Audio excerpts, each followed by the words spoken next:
Entertainment. Father my beats. Tell him say my chidanger razibaranzi. Asabna tiji baba wa jeji. Ngoma risina kana plan, ngoma risina direction, ngoma arimwe wani futi riri fan. Tell him say my chidanger razibaranzi. Akaimisa ichiva yamira, pakangomira akava andichikwira. Anzi kuti ukwire futi majombo visa. Apa ndichocho ndichiva ndazvimisa. Ndiye akaimisa ichiva yamira, pakangomira achiva andichikwira. Kuti ukwire ndati kama jombo visa.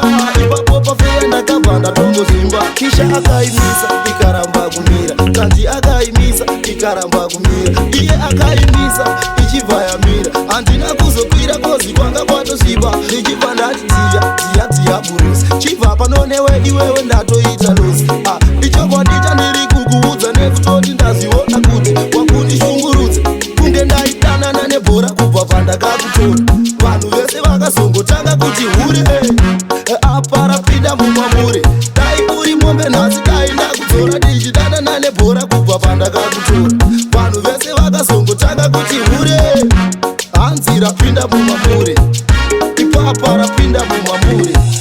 Zveshuwa kudai uri mombe, dai uri mombe kudai ndakudzora. Nekuti iwewe murudo uri mombe, ende hauna kugwinya ufunge uri nyope. Nekuti ivo vanokecha mafeelings, ndivo vanoraura mudhishi.